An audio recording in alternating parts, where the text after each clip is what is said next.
Que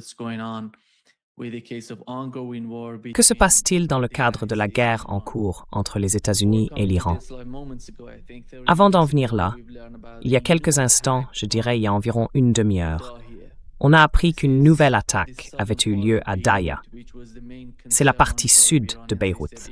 Et c'était la principale préoccupation des Iraniens. Ils avaient prévenu, si vous attaquez Daya, on vous attaquera. Et par vous, ils parlaient d'Israël, parce qu'Israël voulait tout détruire, c'est Kaya, raser complètement Daya. Ils ont même annoncé une sorte d'avertissement d'évacuation pour les habitants, leur demandant de quitter leur maison, parce qu'ils étaient désespérés dans le sud du Liban.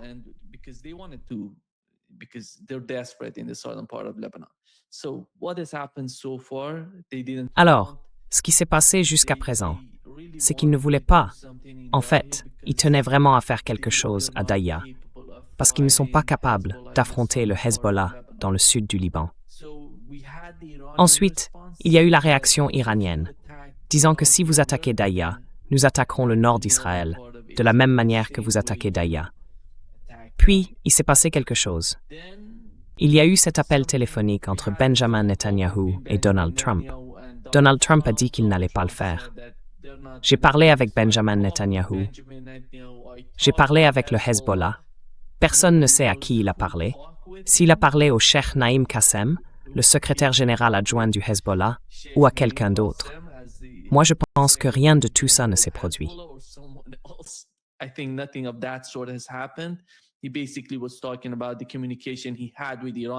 En gros, il parlait des échanges qu'il aurait eus avec les Iraniens, peut-être, parce qu'il n'y a pas de communication directe entre les États-Unis et le Hezbollah. Et puis aujourd'hui, on a appris qu'Israël avait attaqué un bâtiment. Ils ont dit que c'était un quartier général du Hezbollah. Je ne sais pas trop ce que ça veut dire. Ils ont frappé un bâtiment en expliquant qu'ils visaient certains commandants du Hezbollah à Dahya, dans la banlieue sud de Beyrouth. D'après les informations disponibles, personne du Hezbollah n'a été tué. L'attaque aurait fait environ 5 victimes, surtout des civils qui se trouvaient près du bâtiment. L'un d'eux a été tué et 4 autres ont été blessés. Voilà le bilan.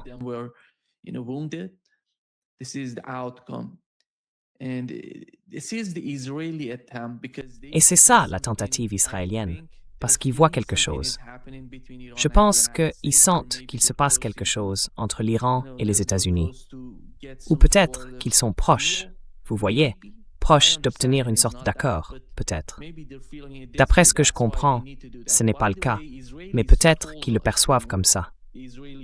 C'est pour ça qu'ils ont besoin d'agir ainsi. D'ailleurs, les Israéliens nous l'ont dit sur les chaînes israéliennes 12 et 14. Ils ont affirmé avoir reçu le feu vert de l'administration Trump avant que cette attaque n'ait lieu. Alors la question c'est, pourquoi avaient-ils besoin de faire ça? Quelle est la vraie raison? On peut dire qu'ils voulaient voir quelle serait la réaction de l'Iran s'ils attaquaient Beyrouth.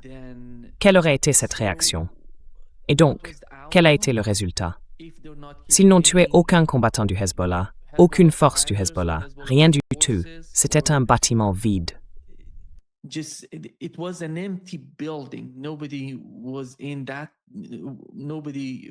Il n'y avait personne dans ce bâtiment. Alors, quel était le but de tout ça? Je pense qu'ils croyaient peut-être avoir reçu de fausses informations. Ils pensaient qu'il y aurait là des forces du Hezbollah, des commandants, des figures importantes du mouvement, qui pourraient les frapper, les assassiner, provoquer de nouvelles répercussions, de nouveaux problèmes entre l'Iran et les États-Unis, entre Israël et le Liban. Ils ont assassiné hier encore. Souvenez-vous de ce qui s'est passé hier. Ils ont tué un de ces généraux au Liban, un général de l'armée libanaise, lié au gouvernement libanais. Un soldat, un des commandants, si je ne me trompe pas, un de ces commandants de rang intermédiaire.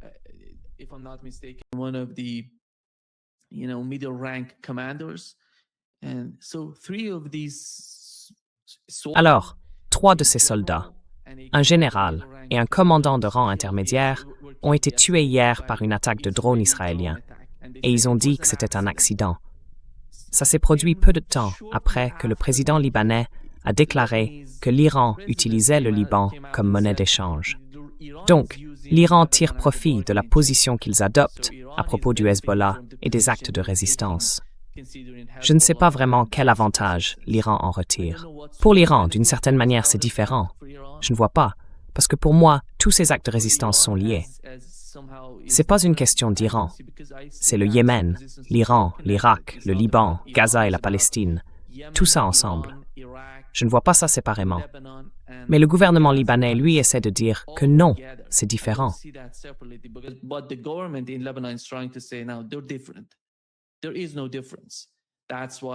Il n'y a aucune différence. C'est pour ça que, vous savez, je ne pense pas qu'il représente le peuple du Liban. Il représente le gouvernement israélien et aussi les décideurs de l'administration Trump, qui sont en gros des sionistes. Voilà ce qui se passe dans le cas du Liban. Alors, quelle est la réaction de l'Iran? Beaucoup de gens se posent la question. Quelle est l'évaluation de la situation? D'ailleurs, beaucoup en Iran disent qu'il faut répondre, qu'il faut frapper certaines cibles en Israël. Mais il y a un autre problème. L'Iran est d'une certaine manière en train de discuter avec les États-Unis. Les discussions continuent. Vous voyez, le ministre de l'Intérieur du Pakistan est allé en Iran, il fait des allers-retours, et ces messages circulent dans les deux sens.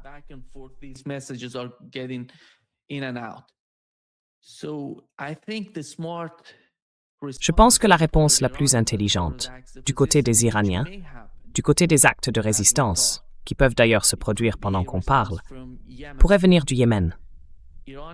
L'Iran, lui, ne va pas s'impliquer directement. Souvenez-vous, ce n'était pas seulement l'Iran qui disait « Si vous attaquez et détruisez la banlieue sud de Beyrouth, on va riposter, on va frapper le nord d'Israël. » Les Yéménites disaient la même chose. Ils affirmaient qu'ils allaient frapper Israël. Donc ce sera probablement quelque chose de ce genre. L'Iran garde sa position, reste dans cette espèce de faux cessez-le-feu qu'il a avec les États-Unis, parce qu'en réalité, il n'y a pas de cessez-le-feu. Mais disons que c'est un cessez-le-feu factice, ou comme le dit très bien l'ambassadeur Chas Freeman, un cessez-le-feu à la manière israélienne. Donc ils ont leur propre cessez-le-feu. Très bien, gardons les mêmes conditions. Et dans ce cadre-là, le Yémen intervient et attaque Israël.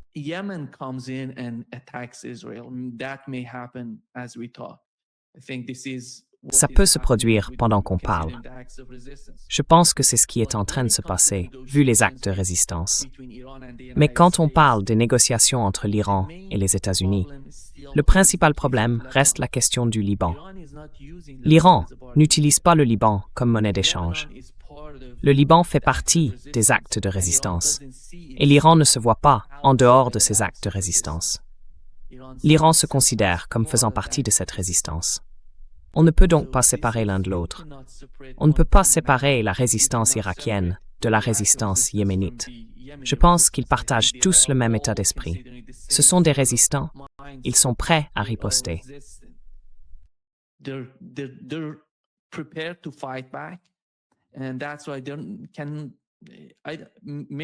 Et c'est pour ça que je ne...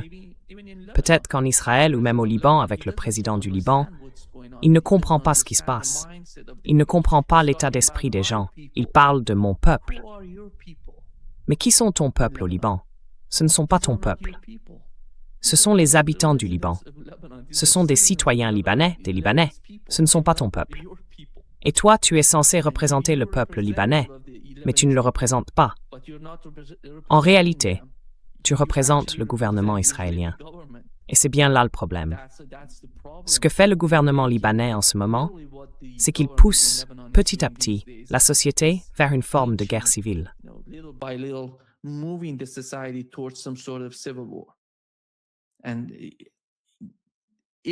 Et si ça ne s'est pas encore produit, c'est parce que le Hezbollah est très malin. Ce qu'ils essaient de faire, c'est de réduire les tensions à l'intérieur de la société et de concentrer leur attention sur Israël, dans le sud du Liban. Vous vous souvenez de cet accord, ce faux accord entre le gouvernement libanais et les Israéliens? Ils ont dit que le Hezbollah n'attaquerait pas Israël, au sud du fleuve Litani, qui fait pourtant partie du Liban. Ils occupent le Liban, et le gouvernement libanais dit « Non, nous n'allons pas nous défendre contre l'occupation de notre propre territoire. nous allons nous restreindre nous-mêmes, limiter notre société. C'est incroyable ce qui se passe avec ce gouvernement. Et maintenant, ils disent que le Hezbollah est l'ennemi de l'État au Liban.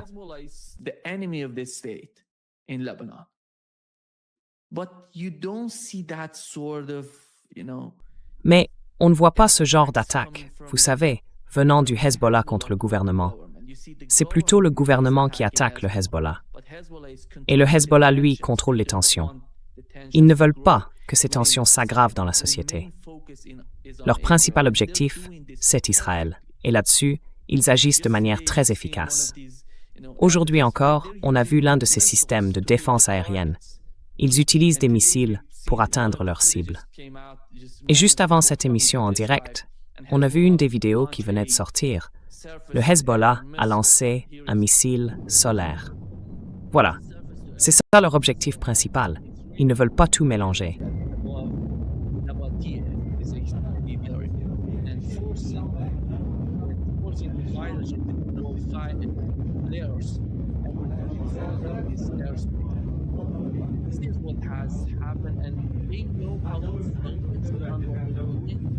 Hezbollah knows what is the main objective on their part. They don't want to confuse everything. They understand the differences within the Lebanese society. Ils comprennent les différences au sein de la société libanaise. Ils savent à quel point les États-Unis, avec Israël, exercent une influence importante. Et malheureusement, le nouveau gouvernement, soutenu par la Turquie et la Syrie, essaye de manipuler la société libanaise en exerçant une forte pression. Beaucoup de ces personnes qui vivaient dans le sud du Liban partent vers le nord ou vers le centre du pays. Elles subissent une pression énorme, surtout parce qu'elles n'ont nulle part où aller et que le gouvernement ne leur apporte rien de concret pour les aider, pour soutenir leur vie, pour faciliter ce processus d'immigration forcée provoqué par les Israéliens. Imaginez simplement ce qu'Israël fait à votre peuple dans le sud du Liban. Et au lieu de les soutenir, vous attaquez la seule force au Liban qui leur résiste.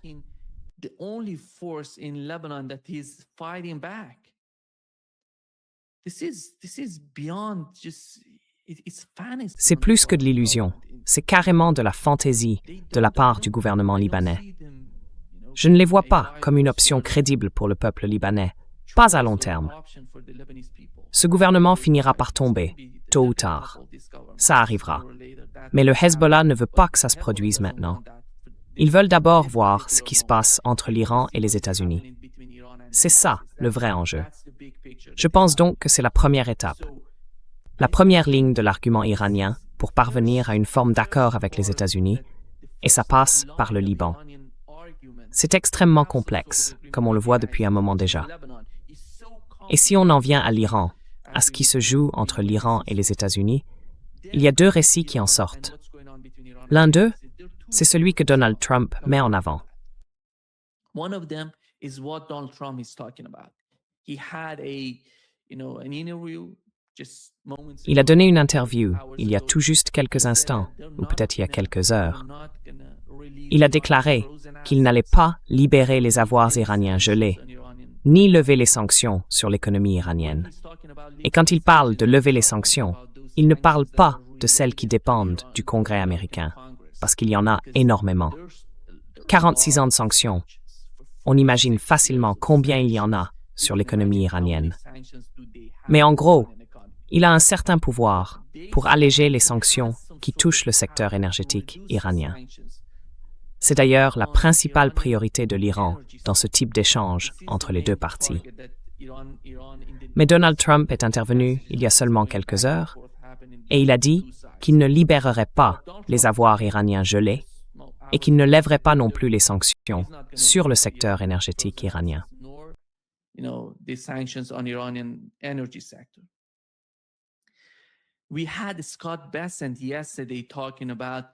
Hier, on a eu Scott Bessent qui expliquait comment on allait libérer ces avoirs gelés.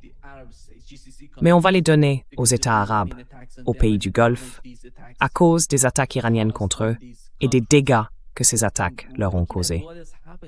Et quand on regarde ce qui s'est passé pendant la guerre, quels ont été les dommages pour ces pays?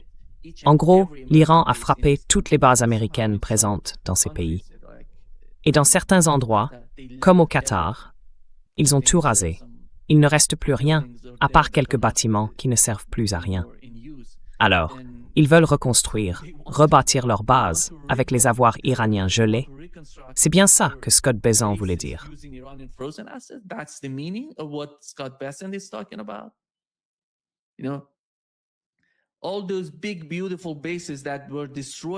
Toutes ces grandes et magnifiques bases, celles qui ont été détruites pendant la guerre, avaient été construites avec l'argent des États arabes. C'est eux qui ont tout payé sur leur propre sol. Aujourd'hui, ces bases sont en ruine et ils veulent les reconstruire en utilisant les avoirs iraniens gelés. En gros, on va les donner à l'Arabie Saoudite, on va les donner au Qatar. Et pourquoi? Parce que l'Iran les a attaqués? Ou à quoi serviraient ces avoirs gelés? Ah, bien sûr, à reconstruire encore des bases américaines sur leur territoire. Voilà, c'est ce discours-là. Et pour revenir à ce que je disais, je pense qu'il y a une interview importante. Je ne sais pas si vous l'avez vue.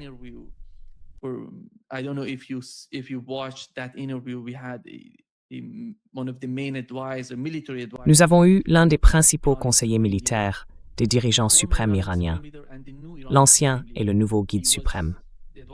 Il était le conseiller de l'ayatollah Khamenei, qui était l'ancien guide suprême de l'Iran, et qui est aussi le nouveau guide suprême. Il occupe toujours le même poste. Et il a déclaré dans son interview sur CNN que la première étape pour l'Iran, la toute première, serait la libération de 24 milliards de dollars d'avoirs iraniens gelés. Si les États-Unis veulent vraiment entamer ces discussions, enfin, ce ne sont pas vraiment des négociations, mais plutôt des échanges de messages, ils doivent montrer un minimum de sérieux. C'est la première étape. Commençons par ça.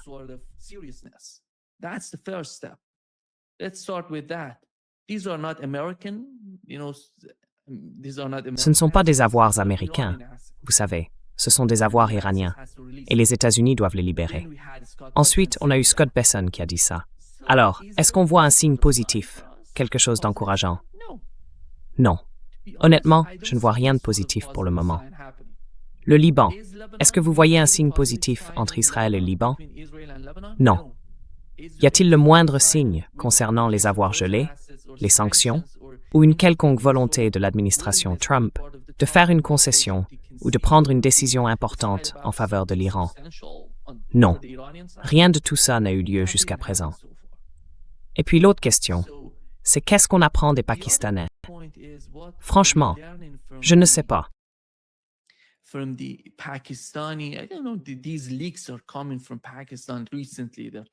Ces fuites viennent du Pakistan récemment. Elles parlent de l'arsenal nucléaire iranien. Et en ce moment, certaines sources, il y a des informations qui sortent de la part des négociateurs. En gros, au Pakistan, on dit qu'il y a une énorme différence entre ce que Donald Trump raconte ou essaye de vendre au peuple américain ou à la communauté internationale et la façon dont il parle des avoirs gelés, des sanctions, de tout ça. Est-ce que Donald Trump demande réellement à l'Iran en coulisses? Ou encore ces lettres, ces documents qu'il envoie aux Iraniens?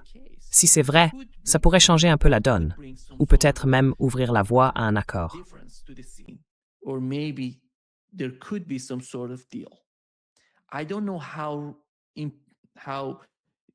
Je ne sais pas vraiment à quel point ce genre de rapport est crédible. À mon avis, si personne n'en parle officiellement en Iran, et si personne n'en parle officiellement aux États-Unis, alors ça n'existe pas. Peu importe ce que dit le Pakistan, parce que ce n'est pas important. Ce n'est pas un responsable pakistanais qui en parle officiellement, ce sont juste des rumeurs à propos de Donald Trump. Il y a une énorme différence entre ce que Donald Trump dit publiquement et ce qu'il communique réellement avec les Iraniens. Donc oui, cette possibilité existe en arrière-plan. Il faut la garder à l'esprit, mais ce n'est pas le cas. Si je devais estimer aujourd'hui à quel point c'est probable, je dirais peut-être 4%, 3%, 2%. En tout cas, moins de 10%.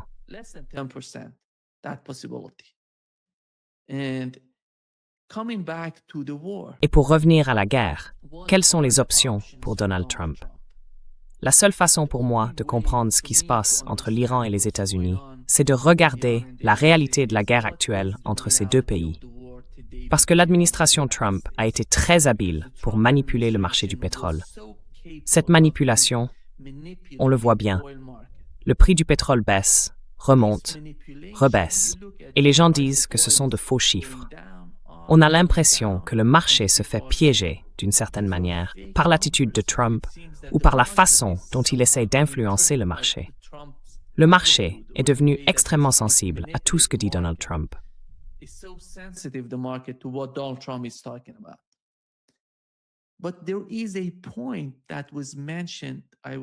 Mais il y a un point qui a été évoqué, je dirais, il y a environ 4 semaines, par le président du Parlement iranien. Il a dit « Ne vous fiez pas aux chiffres qu'il publie sur le prix du pétrole et tout ça. Selon lui, le prix réel du pétrole est bien au-delà de ce qui est annoncé sur le marché. Le vrai prix du pétrole, celui dont il parle, n'apparaît pas dans les documents. Il a parlé du prix sur le papier, vous voyez, le prix théorique du pétrole. Mais le vrai prix, celui que tout le monde paie en réalité, serait apparemment bien plus élevé que ce qui est rapporté sur le marché. Et voici ce que Robert Kagan a dit à ce sujet dans son interview d'il y a 2 jours.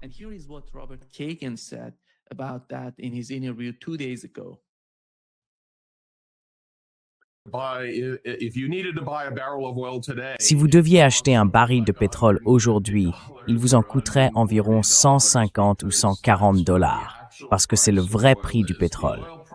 Les prix qu'on regarde, ce sont en fait les contrats à terme sur le pétrole. Et je vais vous dire une chose dans laquelle Donald Trump a été un vrai génie, et là il mérite un A+, c'est dans l'art de manipuler le marché et de manipuler les attentes du marché. Voir les prix des contrats à terme monter et descendre selon que Donald Trump dit qu'il va y avoir un accord ou pas, c'est assez amusant. Parce que Donald Trump a déjà refait, vous savez, le coup du ballon de football entre Lucy et Charlie Brown, à peu près 7 fois.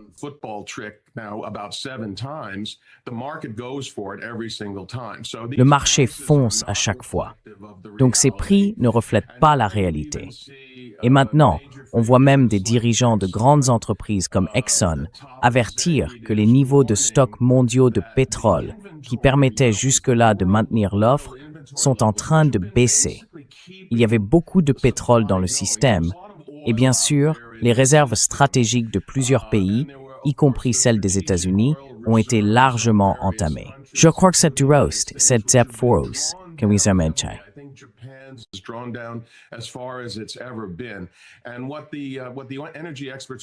Et ce que les experts en énergie nous disent, c'est qu'on va atteindre d'ici 2 ou 3 semaines un point où les stocks seront vraiment épuisés. Et c'est à ce moment-là qu'ils s'attendent à des chocs sur les prix du pétrole. Certains parlent de 150, d'autres de 200 dollars le baril. Et dans tous les cas, on parle bien de prix de l'essence aux États-Unis qui pourrait grimper jusqu'à 6 dollars le gallon. Oui, c'est la réalité à laquelle Donald Trump est confronté. Et cet homme n'invente pas tout ça pour son propre compte, parce qu'on sait qu'il est le principal soutien de ce qui se passe au Moyen-Orient. Et il est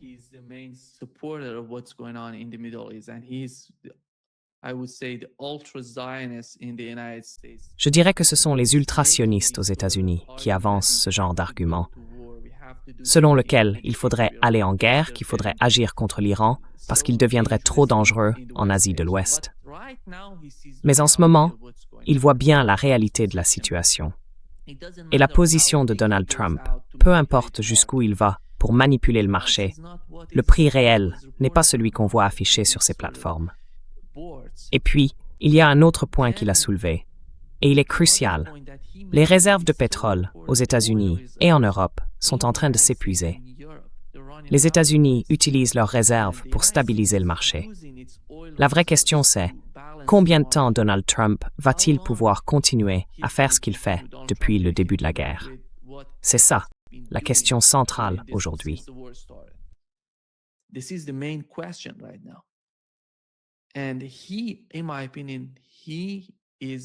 Et lui, à mon avis, il a beaucoup de problèmes à cause de l'économie américaine et aussi à cause de ce qui se passe dans l'économie mondiale.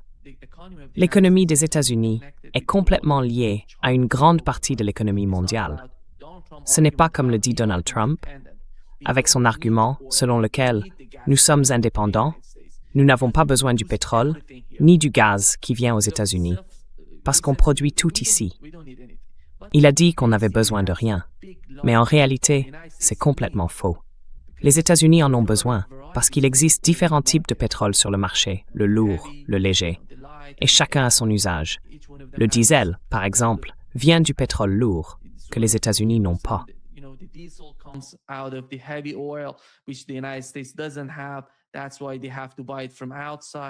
C'est pour ça qu'ils doivent en acheter à l'extérieur. Ça peut venir du Venezuela.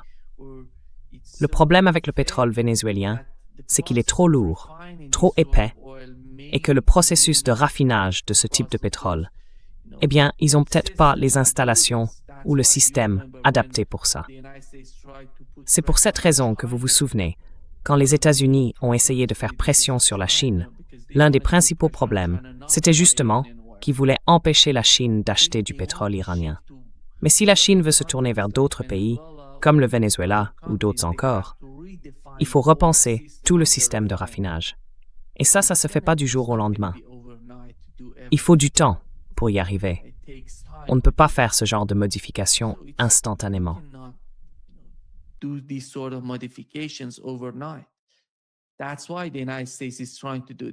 C'est pour ça que les États-Unis essaient de faire ça. C'est aussi pour ça que l'Europe est à court d'énergie. La situation en Europe est vraiment critique. Je ne sais pas quelles sont les communications entre les États-Unis et l'Europe, mais il doit bien y avoir quelque chose. Et pour les États-Unis, revenir dans la guerre, ça voudrait dire une guerre encore plus grande. Parce que, jusqu'à présent, il y a deux choses, quand on parle des capacités iraniennes, qui me semblent vraiment essentielles. Quelles sont-elles? Ces deux éléments sont cruciaux pour la poursuite de la guerre si les États-Unis décident d'aller dans cette direction. Le premier, c'est la capacité de l'Iran en matière d'armes conventionnelles. Les armes conventionnelles, on parle ici de drones et de missiles. Et encore une fois, il y a aussi les systèmes de défense aérienne en Iran.